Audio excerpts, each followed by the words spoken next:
Hello, welcome to part 3. In part 3 we will explain how to transfer the template into the stringer cladding piece. So what Martin is doing is marking, as in part 2 we've shown how to make the template, which is from there, and now we move that across here. He marked the lines.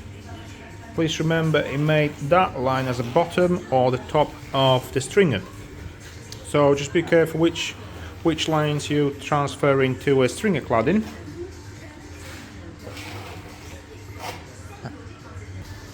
Okay, we're down to cutting the shape of the stringer cladding. The very important thing is the tools you use. And there's two tools you can use.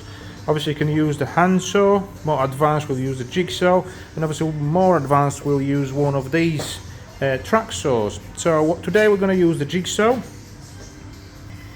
Very important part is to use correct blade, so I'll try to zoom in.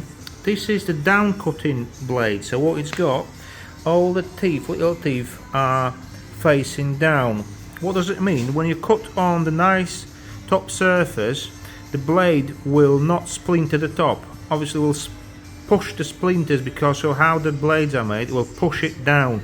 So where the splinters will appear will be the bottom, not the top. So I don't know what it's called professionally. Anyway, the blades are facing down.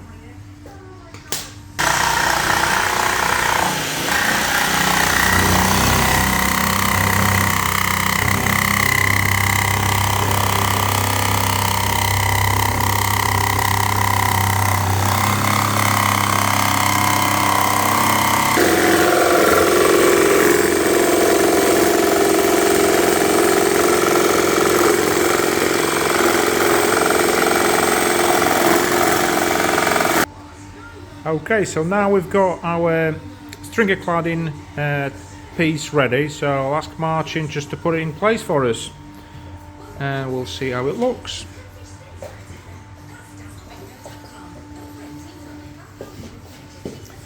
Okay, so Martin, if you can lift it up. So how does it work? We initially started with notching that out, and these cladding, the stringer cladding, is typically for the carpets. So we're not removing a nosing, which we will do if we clad with solid oak threads. But this particular one is for the carpet cladding. So we notch that out, and as you can see now we can slide it in. Okay, by making our template, the top surface is now flush with the top of the stringer. And what we want to do to finish it off nicely in oak, we've got what's called a stringer cap. So this groove is made 6.5mm, where that board is 6mm. So what we will do now, Martin will lift it up by 3mm. So by putting some seams or anything what you've got just to lift about 3-4mm.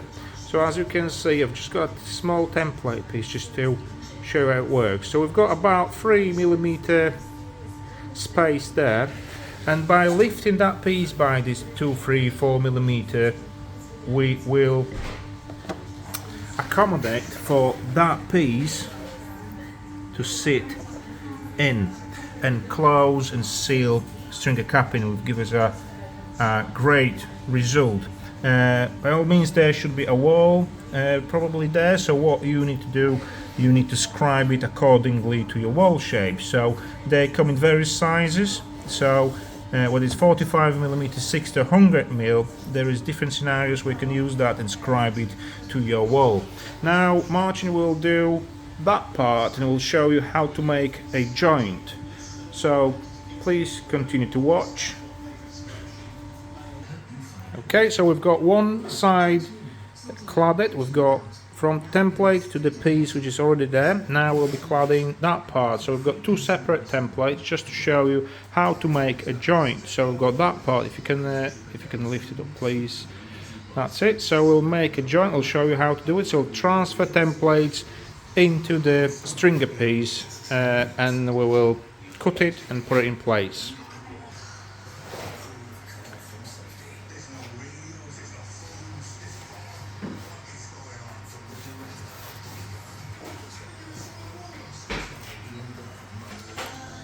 Okay, so now we've got two pieces.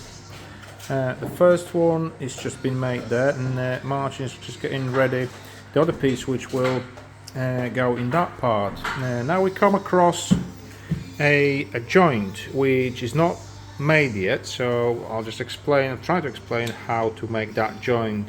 So first of all, you will try to make a joint in the shortest possible space, not on the long piece there. You will probably just look at the top of the nosing.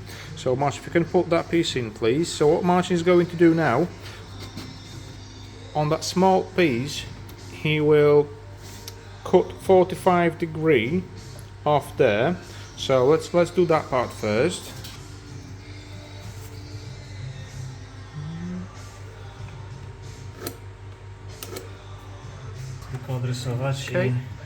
Okay, so we've got an angle cut, and now we'll mark the bigger piece exactly where that angle is been cut.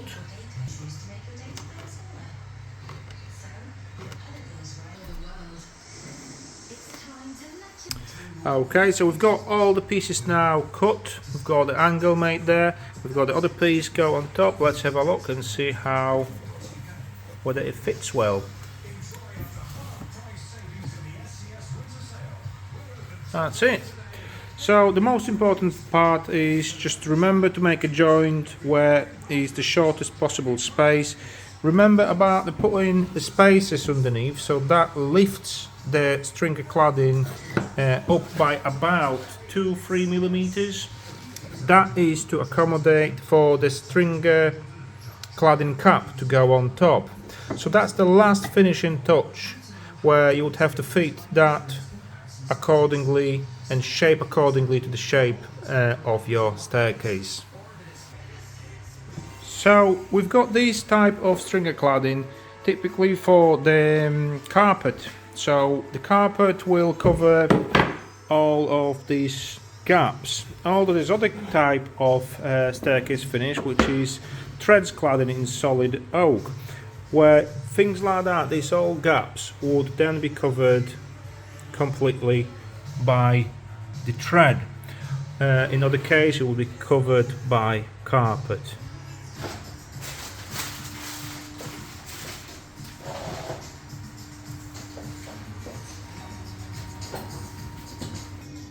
Thanks for watching. My name is Lucas. You've been watching a video about stringer cladding in oak.